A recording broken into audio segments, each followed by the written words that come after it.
नेता नगरी के सत्र में बात होगी मुख्यमंत्री की, झारखंड के, जो कहते हैं कि मैं दिल्ली की कुर्सी से नहीं राज्य की जनता से करता हूं। झारखंड की सियासत पर बात करने के लिए मेरे साथ जुड़े हैं दो नौजवान पत्रकार, दोनों से मेरा पर्सनल कनेक्शन भी है। मेरे साथ जुड़े हैं वरिष्ठ पत्रकार रवि प्रकाश और मैंने एक ही संस्थान में, जब हम अखबार में काम किया करते थे, काम किया है, उन दिनों का परिचय है।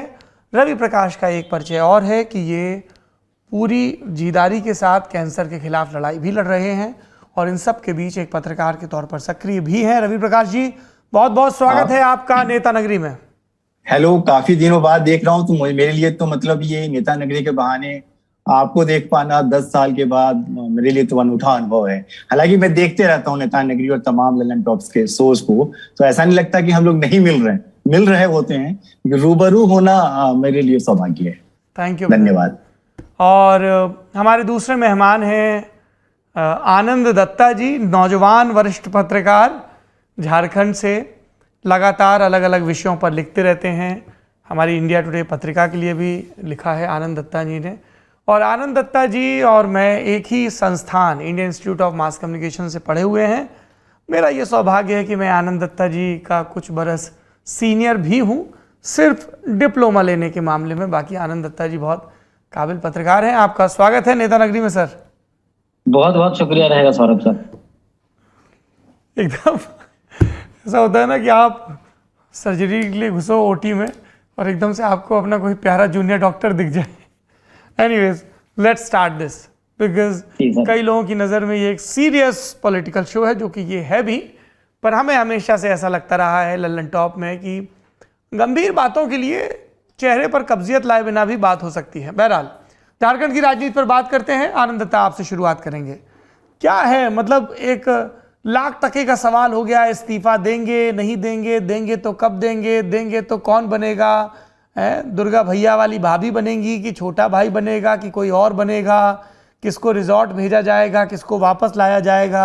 अब ये जो महीना भर के लिए चॉपर बुक कर लिया गया, इसमें कौन कौन बैठ के घूमेगा, क्या कांग्रेस और आरजेडी नए सिरे से मुंबईया भाषा में कहें तो मांडवाली करेंगी, रमेश बैस माननीय गवर्नर कब तक फैसला लेंगे तो उसके बाद क्या होगा, और बाबूलाल मरांडी जिनकी विधानसभा की मेंबरशिप पर एक अलग अध्यक्ष के सामने मसला पड़ा हुआ है, उसका क्या होगा, दिल्ली किस तरह की दिलचस्पी और किस तरह का दखल दे रही है, ये सारे सवाल हैं। आनंद दत्ता जी, क्या है हमारे पास जानकारी, अंदर खाने क्या हो रहा है? जो अखबारों में छप रहा है वो तो देश देख ही रहा है। यही चल रहा है कि अश्वत्थामा मारा गया।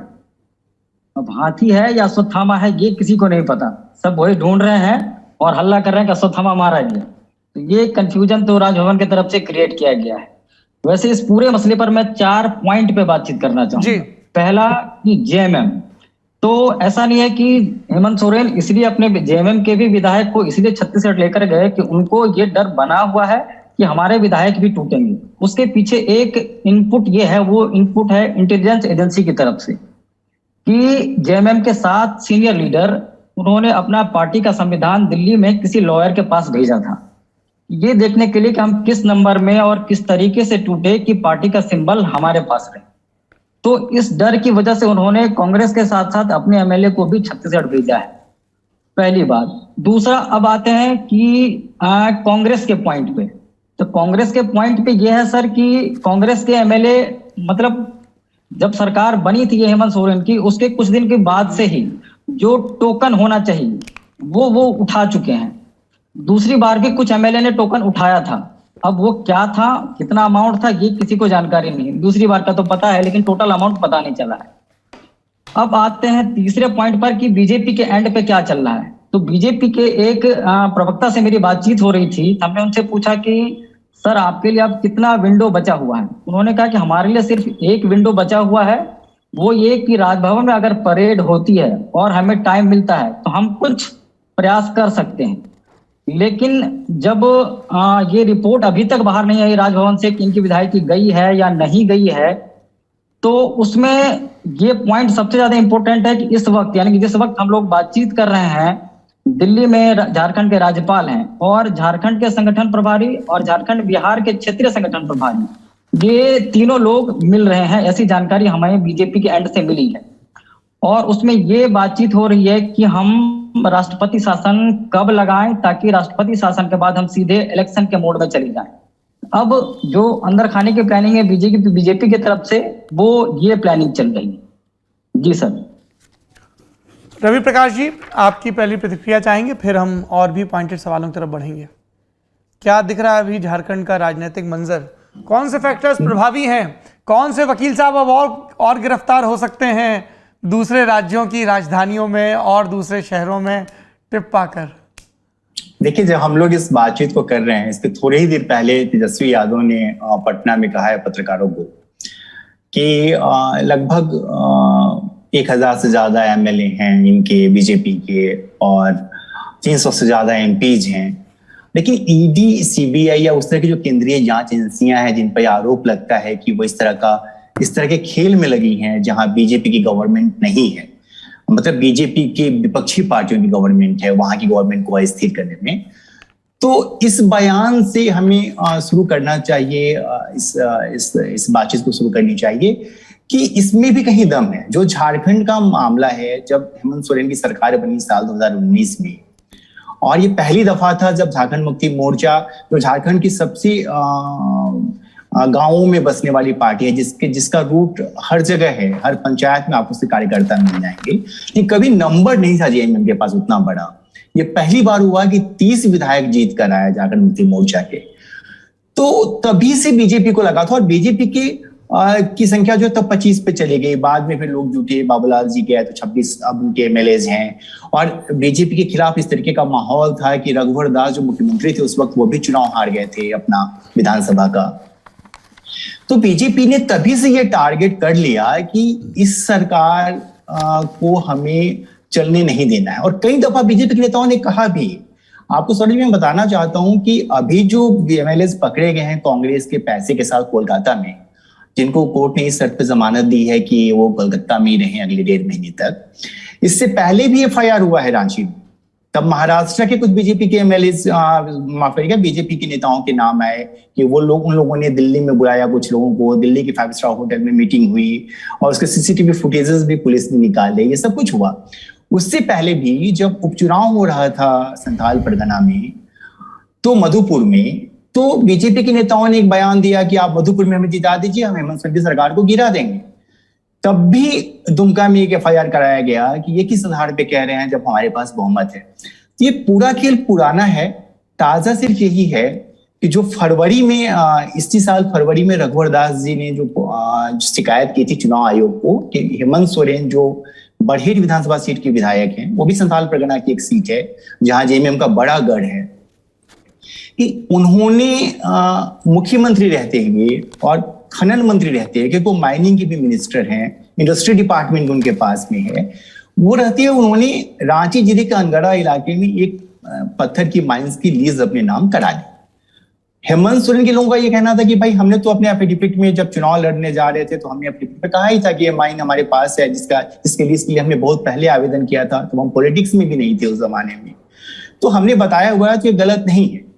लेकिन 25 अगस्त को मीडिया में एक खबर आई बिना किसी ऑफिशियल सोर्स के कि चुनाव आयोग ने कोई चिट्ठी भेजी है राजभवन को रांची में, और कहा है कि आप मुख्यमंत्री हेमंत सोरेन की जो विधायकी है उसको रद्द कर दीजिए, क्योंकि उन्होंने ऑफिस ऑफ प्रॉफिट का जो मामला है उसमें इन्वॉल्व पाए गए। न तो इलेक्शन कमिश्नर ने आके कहा कि मैंने कोई चिट्ठी भेजी है, राज्यपाल, जब भी चिट्ठी आई कथित तौर पे, तो राज्यपाल जी दिल्ली में थे, वो जब लौट के रांची आए, पत्रकारों ने पूछा कि सर क्या ऐसी कोई चिट्ठी है, उन्होंने कहा कि मुझे नहीं पता है, मैं राजभवन जाऊंगा तो मुझे पता चलेगा। उसके बाद राजभवन चुप हो गया इस पूरे मामले पे।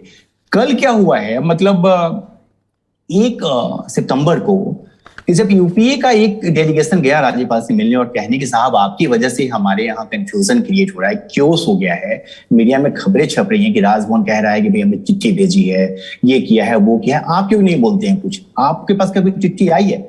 तो कल पहली बार ऑफिशियली राज्यपाल ने उस डेलीगेशन को कहा है, जैसा यूपीए के नेता दावा कर रहे हैं कि राज्यपाल जी ने ये कहा कि हाँ एक चिट्ठी हमारे पास आई है, कुछ मुद्दों पे असमंजस है, हम राय ले रहे हैं कानूनी, और उसके बाद फिर हम अपना निर्णय बताएंगे आपको, और ये 1-2 दिनों के अंदर में हो जाएगा।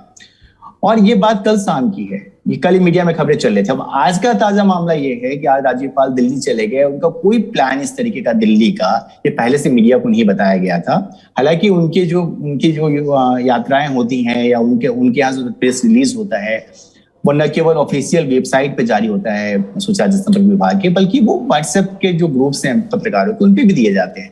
तो आज का राज्यपाल का दिल्ली जाना ये पहले से किसी को नहीं पता था, वो अचानक है, मीडिया को कुछ भी नहीं कहा। तो कुल मिलाकर अभी भी असमंजस की हालत है। और एक नया चेंज है, अगर मैं ज्यादा लंबा नहीं कर रहा हूं तो जी बताइए। नया चेंज ये है कि जनरली क्या होता है, जैसे आपने महाराष्ट्र में देखा या जो गोवा में हुआ या अभी जो बिहार में तेजस्वी और नीतीश कुमार ने कर लिया है, हर बार क्या होता है कि जब बीजेपी इन्वॉल्व होती है तो वो वॉक ओवर टूर्नामेंट की तरह खेलती है। मतलब वो एक सचिन तेंदुलकर की तरह बैट्समैन की तरह उतरती है और वो बैटिंग करती है और फिर बॉलर्स को ले ही नहीं पाता, कोई कैच नहीं कर पाता और वो सिक्सर होता है या फिर वो धोनी का हेलीकॉप्टर शॉट की तरह होता है। झारखंड में ये पहला मौका है जब ये वॉक ओवर टूर्नामेंट नहीं, मतलब जो टिट फॉर टैट की पॉलिटिक्स होती है, जैसे अगर रिजॉर्ट की पॉलिटिक्स बीजेपी करती है ऐसा आरोप उन पर लगता है, तो हेमंत सोरेन ने अपने विधायकों को रायपुर में शिफ्ट कर दिया, रिजॉर्ट में शिफ्ट किया, वो भी 5 स्टार रिजॉर्ट है। जो बात है कि भाई आप मिसयूज करते हैं पावर का। जैसे एक बात उठ रही है क्योंकि कल सरकार ने निर्णय लिया है, जिसकी चर्चा आपने की थी प्रोग्राम की शुरुआत में, कि एक जेट हायर किया है गवर्नमेंट ने 1 महीने के लिए। वो प्राइवेट जेट है जिसका उपयोग वीआईपी और वीवीआईपी मूवमेंट्स के लिए किया जाएगा 1 महीने तक। अब मैं एक कहानी बताना चाहता हूं कि 2005-6 का वाकया होगा। हम लोग प्रभात खबर में काम करते थे तब। अर्जुन मुंडा जी मुख्यमंत्री थे, यहाँ बीजेपी की गवर्नमेंट थी झारखंड में, और लाल कृष्ण आडवाणी साहब जो है वो प्रेसिडेंट थे भारतीय जनता पार्टी के। और आडवाणी जी जब आए थे झारखंड, तो आडवाणी जी के लिए अर्जुन मुंडा जी ने सरकारी हेलीकॉप्टर भेजा था। और फिर ये बात मीडिया में आई थी, प्रभात खबर ने भी छापा था और काफी चर्चा हुई थी। बाद में ये मामले में दिल लोग भूल गए। तो आज बीजेपी को ये याद आ रहा होगा कि उनकी जो टिट फॉर टैट की पॉलिटिक्स है, आज अगर हेमंत सोरेन ये कहें कि मेरी इन 3 विधायकों को रायपुर जाना है सरकार के काम से, तो आप लीगली उनका कुछ नहीं कर सकते, क्योंकि उन्होंने बाजाबता एक कैबिनेट मीटिंग के बाद ये प्रेस रिलीज जारी कर कहा है कि हम तो हायर कर रहे हैं। इसी तरीके से अब एक 5 सितंबर को, मतलब सोमवार को क्या होना है कि गवर्नमेंट ने यह निर्णय लिया है कि वो विधानसभा का 1 दिन का सत्र बुलाएंगे और वो स्पेशल सत्र होगा। ऐसी आधिकारिक नहीं है, लेकिन ये संभावना जताई जा रही है, मीडिया में उसकी चर्चा है कि उस दिन वो विश्वास मत अपनी सरकार का पेश कर सकते हैं। अब अगर हेमंत सोरेन ने विश्वास मत अपनी सरकार का पेश कर दिया उस दिन 5 सितंबर को, जो 1 दिन का सत्र है, और वो विश्वास मत अगर हासिल हो गया, जो दिख रहा है क्योंकि नंबर्स उनके पास हैं फिलहाल, तो क्या होगा कि अगले 6 महीने तक उनको फिर से विश्वास मत प्राप्त करने की जरूरत नहीं पड़ेगी। यह संवैधानिक प्रावधान है। तो इनका ये मैसेज है झारखंड मुक्ति मोर्चा का और जो उनकी सहयोगी पार्टियां हैं, कांग्रेस आरजेडी का, तो क्योंकि एक ही विधायक है जो मंत्री भी हैं यहाँ पर, तो आरजेडी बस नाम के रिप्रेजेंटेशन है उनका। मतलब कांग्रेस और झारखंड मुक्ति मोर्चा ने ये मैसेज दिया है कि अगर आपके पास राजभवन है, आपके पास दूसरे टूल्स हैं, जो कहते हैं ये लोग ईडी, सीबीआई और दूसरी एजेंसियां, चुनाव आयोग भी, अब तो हमारे पास भी टूल है। आपके पास राजभवन है, हमारे पास विधानसभा है, हम विधानसभा में जाएंगे, नंबर हमारे पास है, हम प्रूव करेंगे। जी रवि जी, हमारे वरिष्ठ सहयोगी हैं राहुल श्रीवास्तव जी, वो इस सेशन में नहीं है लेकिन स्टूडियो में मौजूद हैं। उन्होंने एक बिंदु की तरफ ध्यान दिलाया है। मैं दर्शकों को बता दूं कि विधानसभा का सत्र बुलाने के लिए मुख्यमंत्री को गवर्नर की संस्तुति की ज़रूरत होती है। बिना गवर्नर की परमिशन के वो सत्र नहीं बुलाया जा सकता है। एक बात तो ये है ना। दूसरी बात आपने जो कही कि एक बार विश्वास मत प्रूव कर लें तो 6 महीने तक फिर निश्चिंत हो सकते हैं। 6 महीने तक निश्चिंत हो सकते हैं विधानसभा में विश्वास मत के लिहाज से, लेकिन गवर्नर को अगर किसी भी पॉइंट पर लगता है कि सरकार अल्पमत में है तो गवर्नर नए सिरे से विश्वास मत हासिल करने का निर्देश दे सकते हैं। क्योंकि गवर्नर, ये जो संविधान की शक्ति है वो ये है कि गवर्नर को ये श्योर होना चाहिए कि जो मेरे नाम पर राज्य में बहुमत पाई सरकार चल रही है वो अभी भी उस बहुमत को एंजॉय करती है। बहरहाल, मैं आप दोनों लोगों से सोरेन परिवार की इनर पॉलिटिक्स पे बड़ी खुली खिली टिप्पणी चाहता हूं। आनंद, आपसे शुरुआत करूंगा। इनकी पत्नी साली दोनों के नाम पर जमीन घोटाले का आरोप है, बसंत सोरेन का भी मामला है। इनर डायनेमिक्स क्या है सोरेन परिवार की? क्योंकि हम सब जानते हैं कि शिबू सोरेन अपने राजनैतिक उत्तराधिकारी के तौर पर दुर्गा सोरेन को तैयार कर रहे थे। हेमंत सोरेन तो कहीं थे ही नहीं, लेकिन दुर्गा सोरेन की जब मृत्यु होती है असमय, उसके बाद हेमंत आगे आते हैं। आनंद सर, इसमें यह है कि ये बात सही है कि इनके भाई जो बसंत सोरेन, जिनके ऊपर भी विधायक के जाने की तलवार लटकी हुई है, वो बीजेपी के या मतलब विपक्षी पार्टियों के संपर्क में थे कि पार्टी को तोड़ी जाए और इनको एक इम्पोर्टेंट पद दिया जाए, जिसके बाद वो उस गुट को लीड करते या फिर मतलब जेएमएम के धड़े को लीड करने के लिए वो तैयार थे। लेकिन इस बीच ये हुआ है कि हेमंत सोरेन ने उनके साथ बैठ के बातचीत की है, उनके जो भी प्रॉब्लम मतलब जो भी थी बातें उनको सॉल्व किया है और कहा है कि जब आने वाला टाइम में मतलब हम जब हमारा विश्वास मत या फिर जो ये चुनाव आयोग का फैसला वाला जैसे स्कीम क्लियर होगा, तब हम मंत्रिमंडल विस्तार करेंगे और उसमें उनको जगह दी जाएगी। सेम लाइन उन्होंने अपने परिवार के दूसरे मेंबर जो विधायक है सीता सोरेन, जो उनकी भाभी है, तो जो उनकी भाभी है उनके साथ भी हेमंत सोरेन ने सेम बातचीत की है। वो इसलिए क्योंकि उनकी भाभी पिछले 1 साल से लगातार अपने कभी डायरेक्टली तो कभी इनडायरेक्टली वो इस पे हेमंत सोरेन सरकार, खासकर हेमंत सोरेन पे पर्सनली अटैक कर रही थी। लेकिन जब खुद से मामला नहीं बना तो उन्होंने दोनों बेटियों को आगे किया। अब उसके बाद उन दोनों बेटियों से मेरी जब बातचीत हुई थी कुछ महीना पहले ही, तो उनका कहना था कि चाचा तो बहुत अच्छे हैं लेकिन चाचा के आसपास के लोग बहुत खराब। क्या नाम है दुर्गा सोरेन और सीता सोरेन के बच्चों के? एक का नाम मैं दोनों का भूल रहा हूँ। बेटियां हैं जी, मैं नाम अभी भूल रहा हूँ। कोई बात नहीं, बताइए। तो उन दोनों ने मेरे से ये कहा था कि चाचा तो अच्छे हैं, चाचा हमारी बात भी सुनते हैं, लेकिन बात सुनने के बाद उस पर कुछ करते नहीं। यही वजह थी कि उन दोनों बहनों ने अपने पॉलिटिकल स्टेज के लिए दुर्गा सोरेन नाम की सेना का गठन किया था और उसके माध्यम से बाकी जिलों में उनके संगठन से वही लोग जुड़े जो ग्राउंड पे जेएमएम के लिए काम करते थे, जो छोटे कार्यकर्ता थे, जो सोशल मीडिया के लिए काम करते थे, जिनको उम्मीद थी कि इस सरकार में आने के बाद हमें सोशल मीडिया टीम में कुछ जगह मिलेगी या कुछ भी आर्थिक लाभ होगा, और उनको वो लाभ मिला नहीं। तो वो सारे लोग कट के दुर्गा सोरेन सेना में शिफ्ट कर गए थे। लेकिन अभी जो सियासी उठापटक के बीच हेमंत सोरेन ने अपनी भाभी को भी बुला के बातचीत की है कि जब अगली सरकार जब जैसे ये संकट खत्म होता है, हम आपकी जितने मतलब जो भी हम आपको मंत्रिमंडल में जगह देंगे। ये बिल्कुल ही ऑफ रिकॉर्ड बातचीत थी जो जेएमएम के बड़े मतलब जो हेमंत सोरेन के करीबी लीडर्स हैं, हालांकि वो विधायक नहीं है, उन्होंने किसी को कहा था उस वक्त, क्योंकि मैं वहां खड़ा था तो मैंने ये बात सुनी थी। तो उनके परिवार में तो दिक्कतें थी, दिक्कतों को कुछ टाइम के लिए हेमंत सोरेन ने सॉल्व किया है। अब ये देखना हुआ कि उन दोनों को ही जगह देते हैं और उसके बाद जो आधे घंटे 10 मिनट पहले जो मैं बात कह रहा था कि जेएमएम के बाकी 7 लीडर जिन्होंने अब पार्टी का संविधान दिल्ली कुछ लॉयर्स के पास भेजा है, अगर ये इन दोनों को अपने मंत्रिमंडल में शामिल करते हैं तो वो 7 एमएलए वाला जो टीम है वो फिर से एक्टिवेट होगा और इनके ऊपर फिर से पार्टी के अंदर का जो कला है वो नए सिरे से उभर के आएगा जी। और गूगल देवता के मुताबिक उनकी 3 बेटियां हैं, जिसमें 2 बेटियां जो राजनीतिक फ्रंट बनाकर एक्टिव हैं, उनका नाम जयश्री और राजश्री है। आनंद भाई जी सर। जी, राहुल श्रीवास्तव जी कृपा पूर्वक जुड़ गए हैं। अब समस्या ये है कि जैसे मैं राहुल जी को दिखाऊंगा तो मुझे अपनी कुर्सी हटानी पड़ेगी, क्योंकि राहुल जी खड़े हैं और ये बिल्कुल ठीक नहीं होगा, तो मैं भी खड़ा ही हो जाऊं। राहुल जी आप थे नहीं, इसलिए मैं कुर्सी पे बैठ गया था। नहीं राहुल जी, हम लोग झारखंड पर चर्चा कर रहे हैं।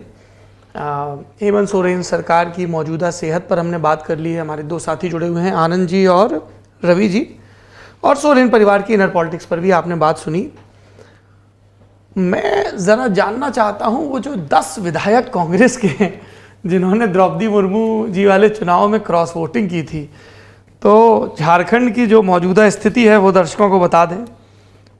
दिसंबर 2019 में झारखंड चुनाव के नतीजे आए थे, 23 दिसंबर टू बी प्रिसाइज।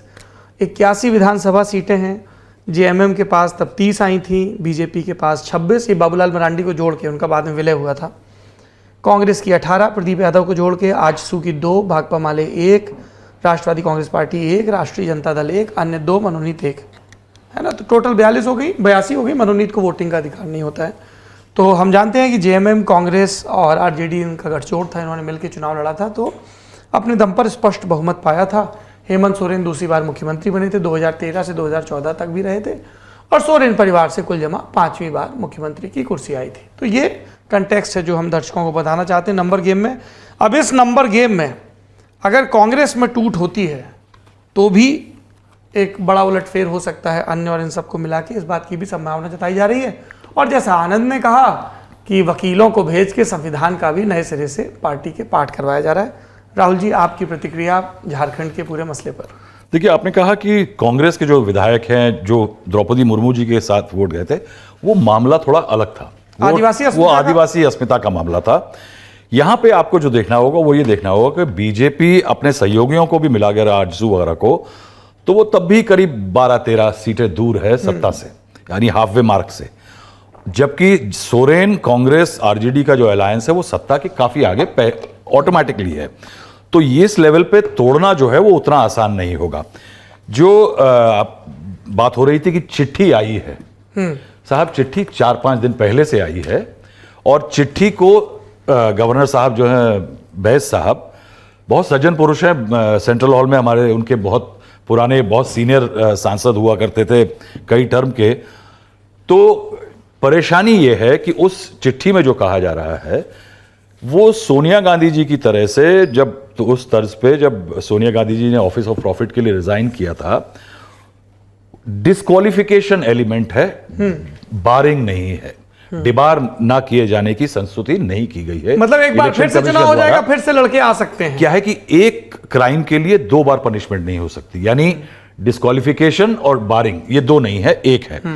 परेशानी यह है कि अगर डिस्क्वालिफिकेशन होता है तो सोरेन दोबारा चुनाव लड़के आ सकते हैं और वो दोबारा मुख्यमंत्री हो सकते हैं। सोरेन की परेशानी यह है कि अगर वो इस्तीफा देते हैं तो सारी कैबिनेट का इस्तीफा होता है। सारी कैबिनेट का इस्तीफा होने की एक ओहापोह की स्थिति बनती है, बीजेपी को एक विंडो ऑफ अपॉर्चुनिटी मिलती है। इसीलिए ये टाइम लिया जा रहा है चिट्ठी के कंटेंट को रिवील करने का, कि इस पीरियड में अगर जेएमएम कांग्रेस और इन सबके विधायकों को नर्वस किया जा सके कि वो एक पैनिक मोड में आए और वो अपने घरों के दरवाजे खोलें या दीवार में कहें कि मेरी दीवार यहां से कमजोर है, यहां से सेंध लगाइए। ये पूरा वेट एंड वॉच का जो गेम है, ये कोई संविधान की बहुत इसमें स्टडी करने की जरूरत नहीं है सौरभ, क्योंकि इलेक्शन कमीशन की जो रिकमेंडेशन है कि कोई डिस्क्वालीफाई हो या बार हो, इसमें गवर्नर के हाथ में नहीं होता कि मैं महाराज हूं लोकल और मैं इसको बदल सकता हूं। ये कोई कंडीशन नहीं है। जब ये पहले भी जिसके बारे में हुआ है उसके बारे में वो इलेक्शन कमीशन की रिकमेंडेशन सर्वमान्य है।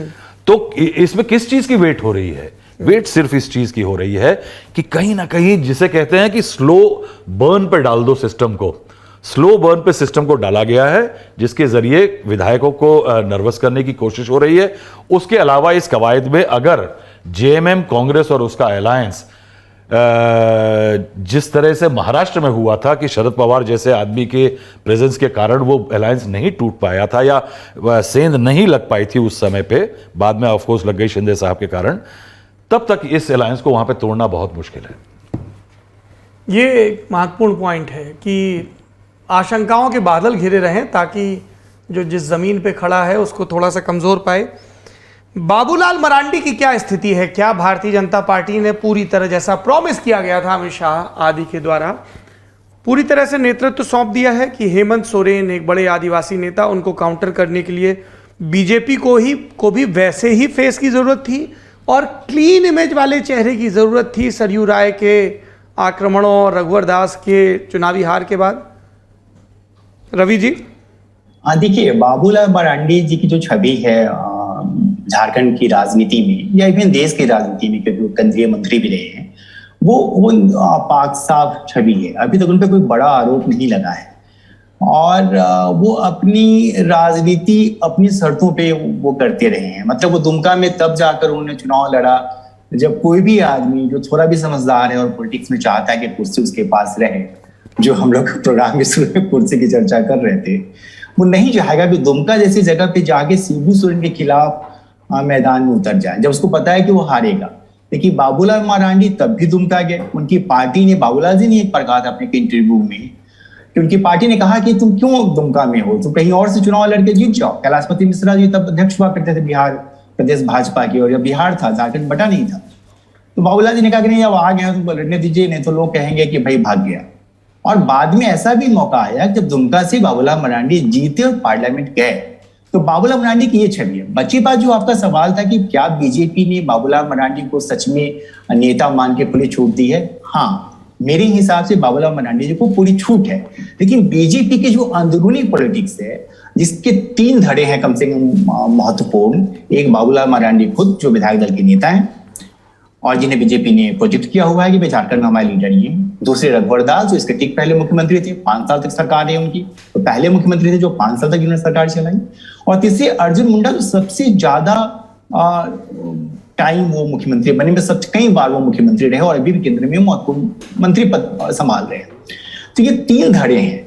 और अंदरूनी बात ये है जो बार बार जग जाहिर भी होती है कि तीनों एक दूसरे की टांग खींचने में लगे रहते हैं। बाबूलाल मरांडी उतने एग्रेसिव होकर सामने अगर नहीं भी आते तो रघुवर दास जी के कई सारे ऐसे बयान लोग चलाते हैं जिनमें ये दिखता है कभी कभी कि बीजेपी की जो अंदरूनी पॉलिटिक्स है उसमें कहीं ना कहीं पेंच है। अभी के ओवरऑल पिक्चर पर अगर आप बात करिएगा कि अभी दिखता क्या है, तो दिखता यह है भारतीय जनता पार्टी में कि बाबूलाल मरांडी नेता हैं और बाबूलाल मरांडी के नेतृत्व में ही जाना है, क्योंकि उनकी छवि आदिवासियों में भी ठीक है और वो इकलौते तो मैं नहीं दावे के साथ कह सकता, लेकिन वो ऐसे नेता है जिन्होंने न केवल सुरक्षित सीट जो होती है शेड्यूल ट्राइब्स के लिए उस पर, बल्कि जनरल सीट्स वो रामगढ़ से उन्होंने एमएलए का चुनाव लड़ा, मुख्यमंत्री रहते हुए चुनाव जीत गए जब वो पहली दफा मुख्यमंत्री बने थे झारखंड के, जब झारखंड का गठन हुआ साल 2000 में।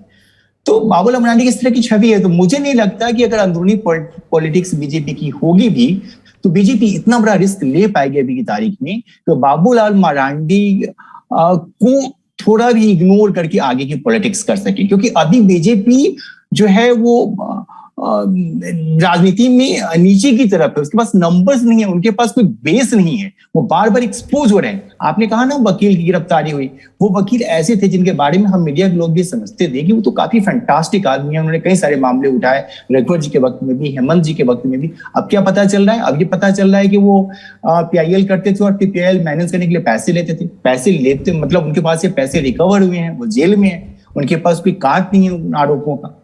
अब जो 3 कांग्रेस के एमएलए पकड़े गए हैं, कलकत्ता में भी पैसे लेते पकड़े गए हैं।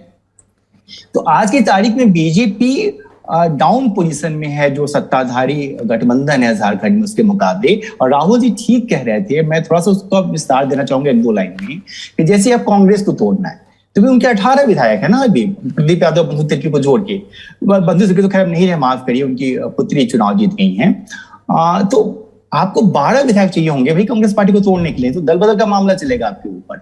और हेमंत सोरेन ने अपने बयानों में या उनकी पार्टी ने ये दिखा दिया है, ये बताया है कि भाई हम बहुत वॉकआउट नहीं देने जा रहे हैं आपको, हम लड़ाई लड़ेंगे आपसे, मैच बढ़िया रोमांचक होगा ये आखिरी बॉल तक। तो वो बची बात झारखंड मुक्ति मोर्चा की 30 विधायक है सर, उनके 30 विधायकों का 2/3 मेजोरिटी तोड़ पाना किसी भी आदमी के लिए आज की तारीख में संभव नहीं है। झारखंड मुक्ति मोर्चा में विदिन द झारखंड मुक्ति मोर्चा की बात मैं कर रहा हूँ, क्योंकि झारखंड मुक्ति मोर्चा में जब आप चुनाव लड़ने जाते हैं सौरभ जी, आप देखिए कि चाहे लालू यादव हो बिहार में या साउथ के जो बड़े बड़े नेता हैं, किसी जमाने में NT रामाराव साहब थे या जयललिता जी थी या जो भी नेता है साउथ के, या यहाँ पर शिबू सोरेन है, यहाँ पे आप या बंगाल में ममता बनर्जी है, आप नेता सेंट्रिक पार्टी के साथ काम कर रहे हैं जहां पे नेता की वैल्यू है। शिबू सोरेन आज जब जाते चुनाव प्रचार करने, मेरा अनुभव है उनके साथ कुछ चुनाव प्रचार में घूमने का, लोग 5 रुपया 10 रुपया जाते हैं हाथ में पकड़ा देते हैं, गांव की महिलाएं गई 5 रुपया ले लो भाई, रास्ते में नाश्ता कर लेना, मूढ़ी खा लेना। तो सबको पता है कि वो चुनाव जीत कर आए हैं शिबू सोरेन के नाम पर। आप अकेले दम पर जाएंगे तो आपको चुनाव लड़कर दोबारा वापस आने में विधानसभा में दिक्कत होगी। और कौन आदमी चाहेगा कि 1-2 करोड़ या 5 या 10 करोड़ या 20 करोड़ रुपए के लिए, 50 करोड़ रुपए के लिए वो अपना पूरा करियर बर्बाद कर दे पॉलिटिकल। और जितनी आप देखेंगे झारखंड के जो एमएलएज हैं, ठीक है इसमें कुछ बुजुर्ग भी हैं, लेकिन बहुत सारे एमएलए नौजवान हैं जिनके पास पूरा बड़ा कैरियर है, वो बहुत आगे जा सकते हैं। तो कोई भी रिस्क लेने की स्थिति में मुझे नहीं दिखता आज की तारीख में। जी अच्छा जी, ये तो मसला हो गया। ये बताइए कि राहुल जी हालांकि कह चुके हैं कि वो एक प्रेसिडेंशियल इलेक्शन के कंटेक्स्ट में था, लेकिन एक कंटेक्स्ट वो भी है जिसमें 3 कांग्रेस विधायकों की सदस्यता पार्टी से खुद कांग्रेस ने ही ख़त्म की है ना, उसमें डॉक्टर इरफान हैं जामताड़ा के और 2 विधायक और हैं। तो उस आशय में समझना चाह रहा था। इस सब के बीच हम जानते हैं कि कभी रामेश्वर उरांव की नाराज़गी की खबर आती है ना, कभी वो हेम्ब्रम करके हैं जो लोबिन हेम्ब्रम झामू के, उनकी नाराज़गी खबर आती है। हालांकि यही मौका होता है जिसमें आप नए सिरे से अपनी पॉलिटिकल बार्गेनिंग भी कर पाते हैं। मैं ये जानना चाहता हूं कि क्या हम पत्रकारों को कल्पना सोरेन या जोबा मांझी या चंपई सोरेन का प्रोफाइल करवा लेना चाहिए? आनंद दत्ता, लॉटरी लग सकती है क्या इन तीनों में से किसी की? सर लॉटरी जोबा मांझी के लगने के बहुत कम चांसेस हैं। कल्पना सोरेन के अभी जो कंडीशन है उसमें तो कल्पना सोरेन के भी चांसेस नहीं है। प्रोफाइल की जा सकती है क्योंकि जो मामले चल रहे हैं, कल्पना सोरेन के नाम पर भी मामले चल रहे हैं, क्योंकि सोहराय नाम का इनकी एक कंपनी है जिसको बोकारो में इंडस्ट्रियल एरिया में इनको जमीन दी गई इसी सरकार में, वो मामले भी चल रहे हैं इनके ऊपर। तो और इनकी बहन पर भी इनकी बहन कल्पना की बहन पर भी तो मामले चल रहे हैं ना? जी सर। तो आने वाले टाइम में ये भी विवाद में आएंगी। जब हेमंत थोड़े से मतलब हेमंत का मामला थोड़ा ठंडा होगा तो फिर हेमंत की पत्नी का मामला ऊपर आएगा, ये तो तय। तो प्रोफाइल तो इनकी करा ही लेनी चाहिए। ठीक है राहुल जी, आखिरी सवाल, घड़ी भी इशारा कर रही है। बीजेपी लगातार इस तरह के पॉलिटिकल ऑपरेशंस कर रही है। महाराष्ट्र में किया, नॉर्थ ईस्ट के कई राज्यों में किया, झारखंड में करती दिख रही है। मुझे याद है कि 90 के दशक में पार्टी विद अ डिफरेंस का नारा सबसे बड़ा होता था और बीजेपी बहुत सख्ते में नजर आई थी जब उन्होंने देखा कि उनके अपने एक नेता ने बगावत की। बापू शंकर सिंह बाघेला जब खजुराहो चले गए थे, दिग्विजय सिंह की सरकार होती थी और कैसे अटल बिहारी वाजपेयी उन्हें मनाने गए थे, सब चीज़ें हुई थी। तो एक वो दौर था। एक अब दौर है जिसमें हारे को हरिनाम और जीते के हिसाब से इतिहास का लेखन। क्या इलेक्टोरल कॉलेज को बिल्कुल अब इस बात का फर्क नहीं पड़ता है कि कोई कैसे जोड़ तोड़ करके सरकार बना रहा है? क्योंकि महाराष्ट्र में ये आर्गुमेंट दिया गया कि साहब शिवसेना और भाजपा को बहुमत मिला था, ठीक। बिहार में जेडीयू ने नारा गढ़ लिया 2017 में कि आरजेडी पर भ्रष्टाचार के इल्जाम थे, और 2022 में कह दिया उसी जेडीयू ने कि भाजपा हमारी पार्टी को तोड़ने की कोशिश कर रही थी। झारखंड में क्या पॉलिटिकल नैरेटिव है जिसके सहारे वहां पर सरकार को बदलने की कवायद चल रही है? देखिए सौरभ, ये बात आपने सही कही कि सरकारें बदलने की मुहिम होती है, सक्सीड कर जाती हैं, और उन्होंने कहा भी ये बात कि वॉकओवर वाले गेम हो रहे हैं। नहीं सब बीजेपी के लिए सब वॉकओवर नहीं हुआ है। राजस्थान में अगर बॉलर बढ़िया हुआ अशोक गहलोत तो उसने वॉकओवर नहीं होने दिया। क्या है, जहां जिन राज्यों में, जिन पॉलिटीज में जहां पे आइडेंटिटी पॉलिटिक्स बहुत क्रिटिकल होती है, वहां पे बीजेपी के लिए या किसी भी मरॉडिंग एंटिटी के लिए जो कि वहां पे सरकार तोड़ के कोशिश करती है, मुश्किल होता है। पंजाब जैसा राज्य जहां आइडेंटिटी बीजेपी की इस समय एंटी सिख हो गई, एंटी फार्मर हो गई, वहां पे आप पाएंगे कि बीजेपी के लिए बहुत मुश्किल है। वही परेशानी बीजेपी के लिए झारखंड में भी है। बीजेपी ने रघुवर दास के टाइम पे एक एंटी ट्राइबल जो उसकी इमेज बनी और जिसका खामियाजा बीजेपी को चुनाव में भुगतना पड़ा।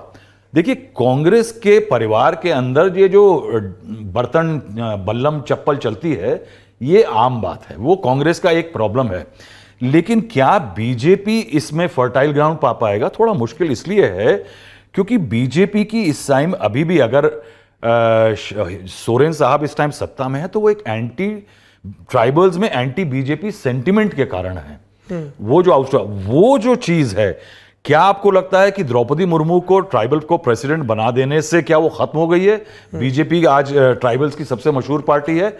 वो इलेक्टोरल बेस जो है, बिल्कुल सही बात कही हमारे पैनलिस्ट ने कि यहां पे जो सेंटिमेंट है वो बहुत क्रिटिकल है ट्राइबल का, और उस कारण से कांग्रेस के लोग नंबर्स देखेंगे कि आगे फ्यूचर क्या है, और जेएमएम के लोगों के लिए प्रॉब्लम यह होगी कि वो किस तरह से बीजेपी को स्विच ओवर कर जाएंगे, कि क्योंकि बीजेपी के लिए अभी उतने टेकर ट्राइबल वोटर्स में उनका जो कैशमेंट एरिया उसमें नहीं है।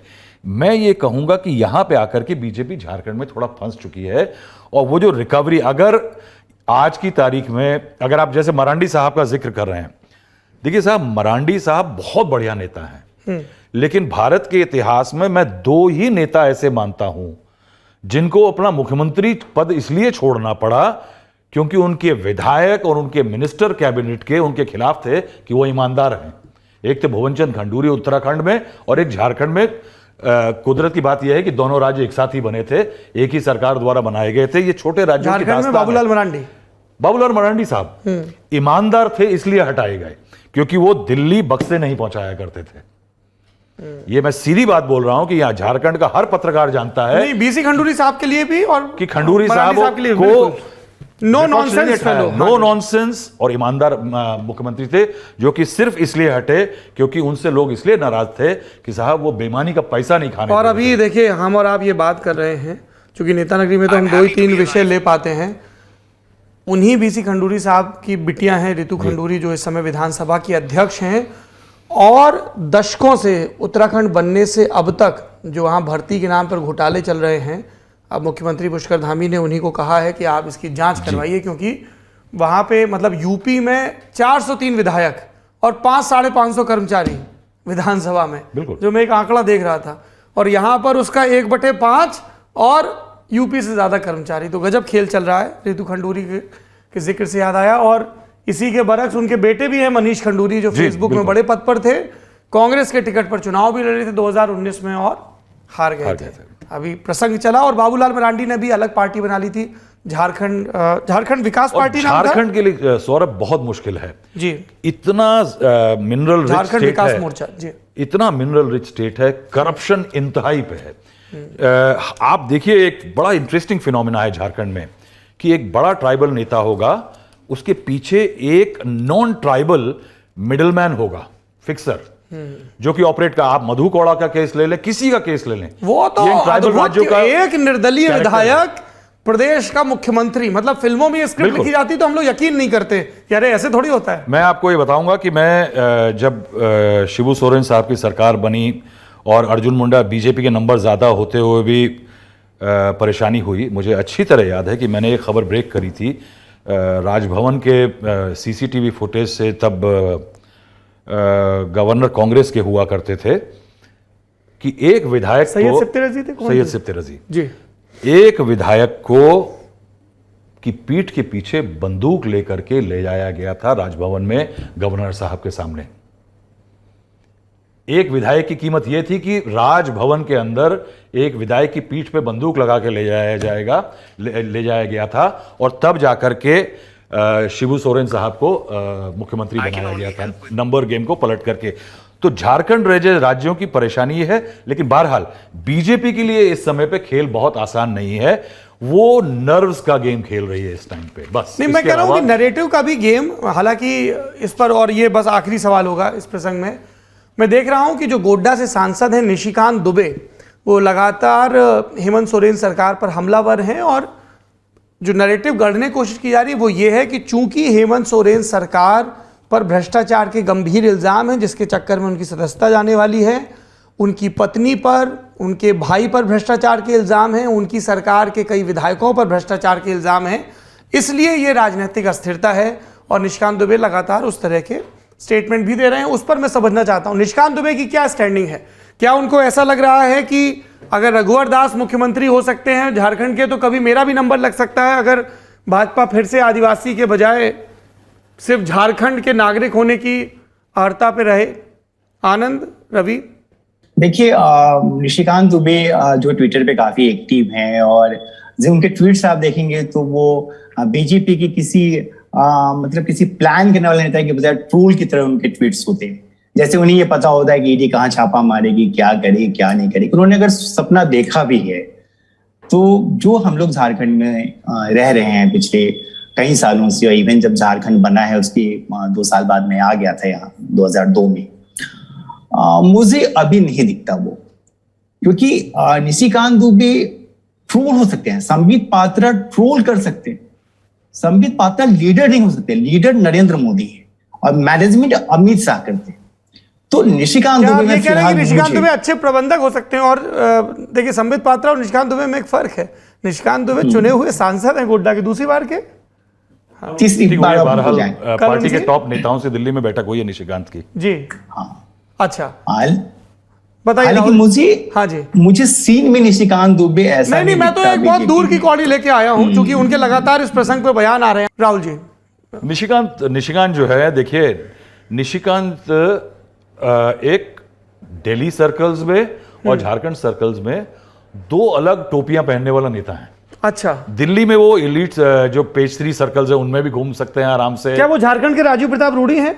नहीं, मैं ये नहीं कहूंगा। I will give credit to Nishikant Dubey कि काफी ही is a very intelligent man और काफी तैयारियों से भी आते हैं। हम लोग जब लोकसभा में, उनका एक रोल लोकसभा में है जहां उनकी स्पीचेस बहुत बढ़िया हाँ, वही मैंने कहा कि जब वो लोकसभा में बोलते हैं तो तैयारी से दिखते आप हैं। देखिए, कहीं सोनिया गांधी राहुल गांधी को अटैक करना होता है, उस टाइम की पॉलिसीज को करना होता है, तो निशिकांत दुबे को आगे कर दिया जाता है। वक्ता के तौर पर तो अच्छी निशिकांत पहचान दुबे है। को एक रोल दिया गया है।